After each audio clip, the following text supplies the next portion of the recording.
기독교에서 믿음은 신앙의 본질을 드러내는 말입니다. 의인은 믿음으로 말미암아 산다. 예수 그리스도를 믿음으로 값 없이 공로 없이 구원을 얻는다.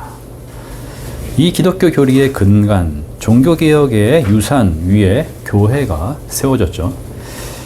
하나님 앞에 서는 인간의 중심적인 태도, 성자이신 예수 그리스도께서 아버지를 향해 보이셨던 신실하신 모습, 성령을 통한 구원의 보증을 흔들림 없이 붙들 수 있도록 하는 힘, 이 모두 믿음에 대하여 표현하는 말들입니다. 오늘 우리가 봉독한 히브리서 11장은 믿음장이라고 불립니다. 믿음에 대해서 더 구체적이면서도 확실한 이해로 그리스도인들을 이끌고 있으며 증거가 될 만한 믿음의 선조들을 나열함으로써 그 믿음의 실체가 어떻게 삶의 현장에서 드러나는지를 보여주고 있습니다.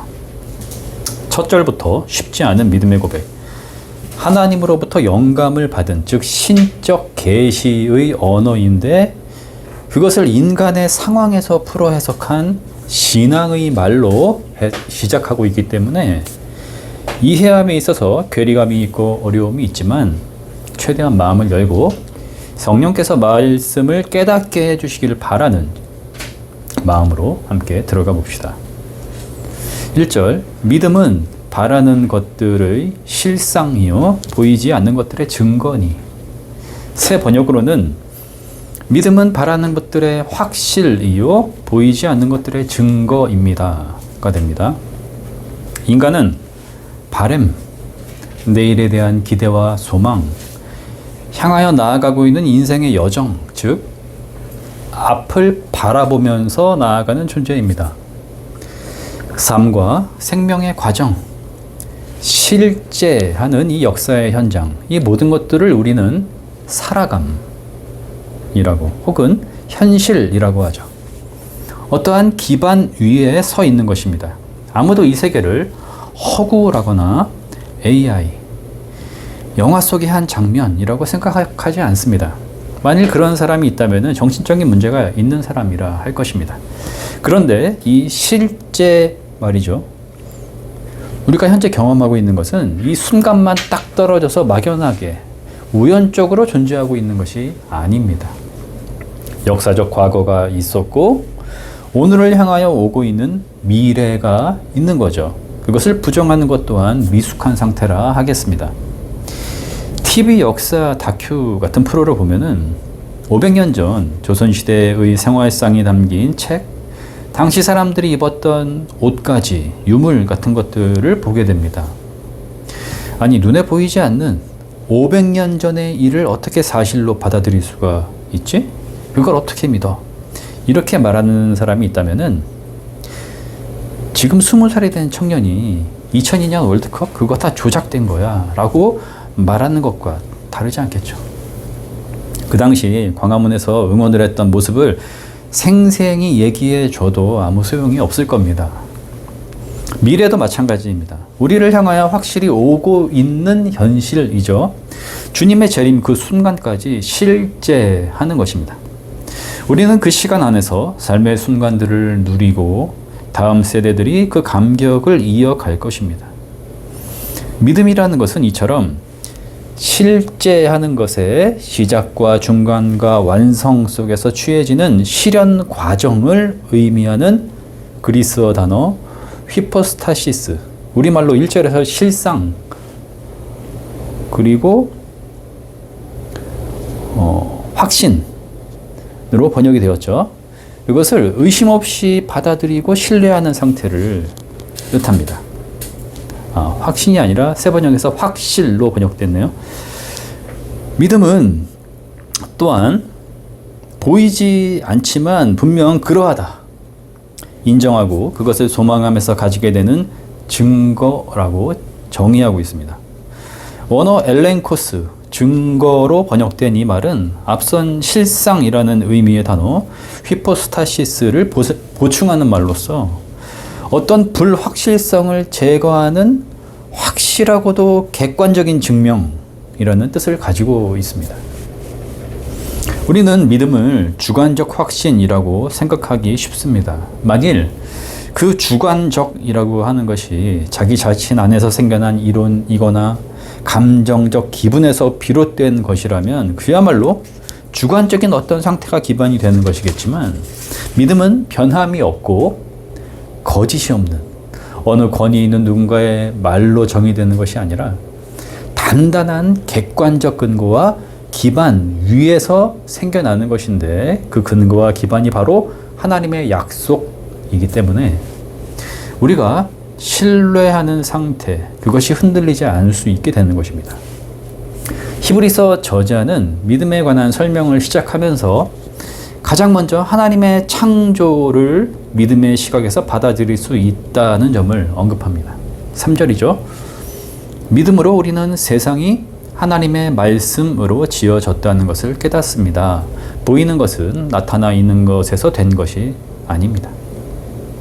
하나님이 선한 창조를 이루셨고 인간을 자신의 형상으로 만드셨다는 것을 믿는 인간은 하나님의 섭리로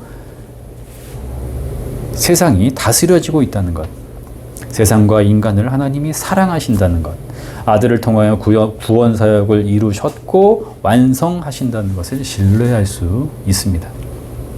우리의 존재가 우연적이라거나 죽으면 모든 것이 무로 돌아간다거나 인생의 목적이 소유와 욕망의 실현에 있다고 보는 인간이라면 하나님을 경외한다거나 그분의 섭리를 따르는 일에는 관심이 없겠죠.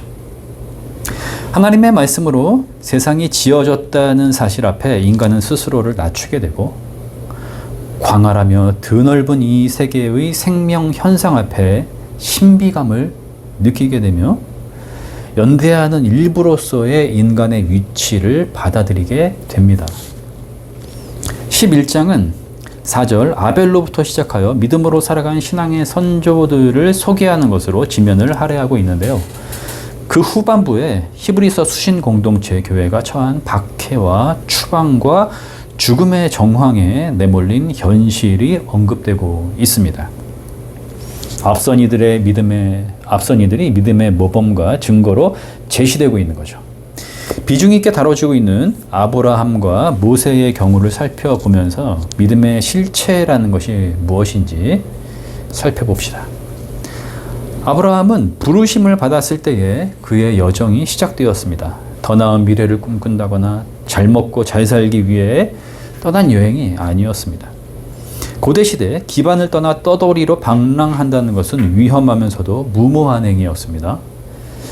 구체적으로 창세기 12장부터 하나님의 부르심과 아브라함의 순종의 여정이 시작되는데요.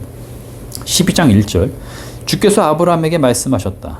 4절 아브라함은 주께서 말씀하신 대로 길을 떠났다. 이 관계성이 명확하게 언급되고 있습니다. 아브라함은 약속의 말씀을 듣습니다. 너는 내가 보여주는 땅으로 가거라. 내게 복을 주고 너로 하여금 복의 근원이 되게 하겠다.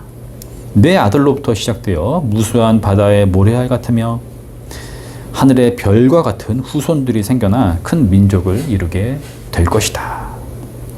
그는 갈 바를 알지 못했지만 그 약속의 신실하심을 신뢰함으로 길 위의 선자가 되었으며 100세가 되기까지 아들을 낳지 못했지만 그 약속을 붙들고 아들을 얻게 됩니다.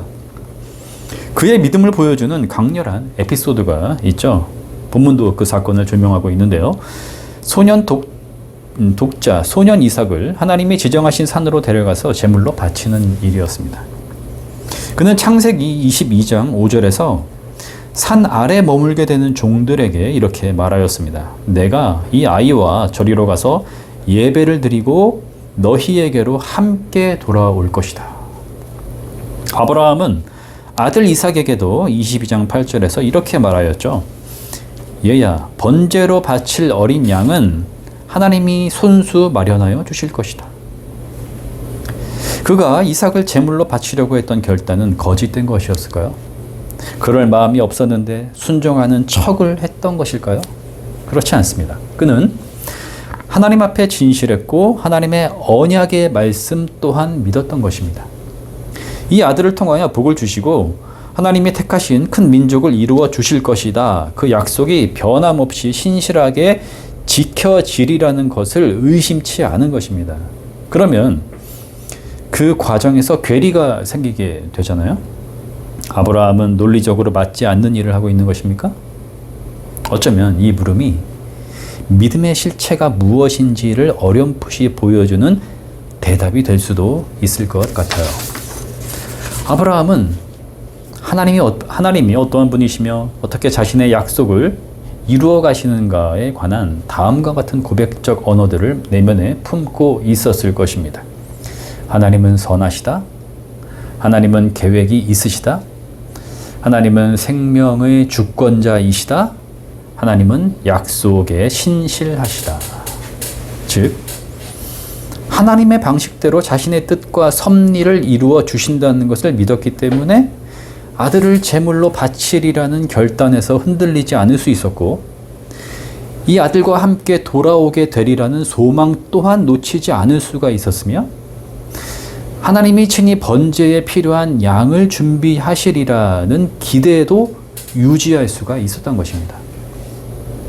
믿음은 눈에 보이지 않는 것들의 증거이며 인간의 계산과 계획 너머에 있는 하나님의 섭리를 통해 그분의 뜻을 직접 이루어 가시는 그 과정, 그것에 대한 절대적인 신뢰입니다.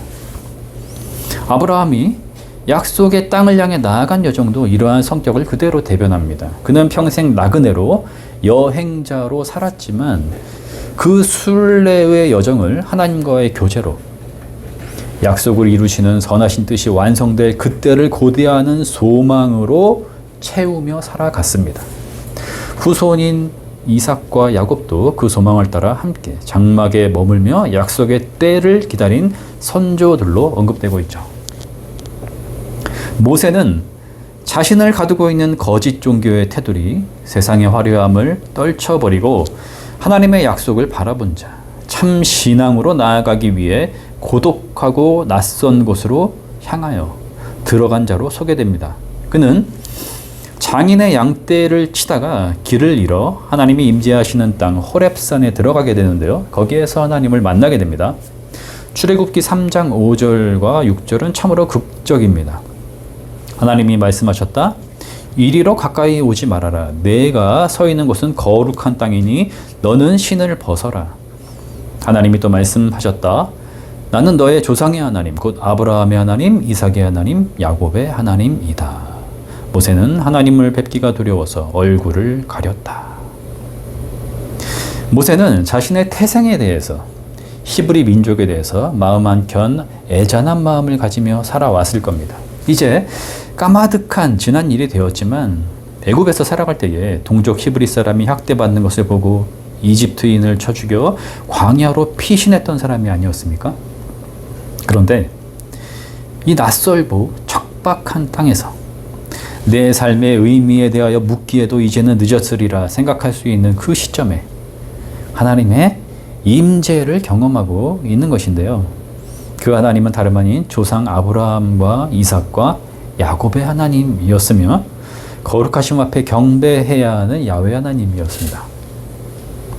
모세는 아브라함과 같이 하나님의 약속의 말씀을 듣게 되고 그 약속에 의지하여 믿음으로 애굽에 들어가 바로 앞에 섰으며 이스라엘을 약속의 땅으로 이끌어갑니다. 본문 27절, 28절은 모세가 보이지 않는 분을 마치 보는 듯이 바라보면서 막연함과 위협을 견디어냈다라고 쓰고 있으며 6월절 피 뿌리는 의식을 믿음으로 행함으로써 이스라엘이 장자의 죽음을 넘어가 해방의 길로 나아갈 수 있게 했다라고 언급합니다. 우리는 역사적 사건을 기록의 차원에서 대하기 때문에 높낮이가 없는 평서문을 읽듯이 그렇구나라고 받아들일 뻔하지만 모세의 행동과 그 모세를 따르는 이스라엘의 행동은 삶을 걸어야 하는 결단, 확실한 약속의 근거를 전적으로 신뢰하지 않으면 시도조차 할 수 없었던 특별한 사건이었음을 간과해서는 안 되겠습니다. 모세는 어쩌면 자기 민족을 자신이 만난 거룩한 땅, 하나님의 임재를 경험했던 그 산으로 이끌고자 했는지 모릅니다. 거기에서 조상 아브라함과 이삭과 야곱의 하나님을 이스라엘이 만날 수 있도록 자신이 경험한 객관적 실상과 증거를 보여주려고 했는지 모르겠습니다. 그러한 믿음이 모세를 담대하게 했고 하나님과 이스라엘의 중재자로 서게 했으리라는 생각이 듭니다. 살펴보았듯 아브라함과 모세가 지닌 믿음은 매우 훌륭한 것이었습니다. 자기 자신의 주관적 확신의 차원이 아니라 객관적 증거, 곧 신실하신 하나님, 그분의 약속의 말씀인 언약을 붙들므로써 삶을 이끌어가시고 주어진 사명을 견인하시는 하나님의 섭리에 적극적으로 반응하였던 모범적인 신앙의 선조들이었죠. 그런데 히브리서의 저자가 단지 이들의 위대함을 찬양하기 위해서 그들을 소개하고 있는 것일까요? 그렇다면 유대교 신앙과 무슨 차이가 있겠습니까? 저자는 여기에서 기독교 신앙의 깊은 차원으로 한 걸음 더 들어가고 있습니다.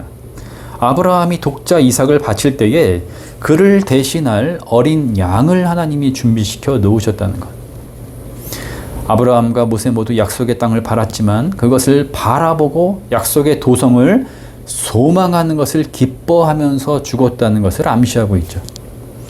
어린 양이신 예수 그리스도가 증거되고 있으며 고난을 순종으로 배우사 하나님의 뜻을 현실에서 실현하시고 이들과 동일한 죽음으로 나아가셨지만 부활하셔서 하나님의 약속을 성취하신 예수 그리스도.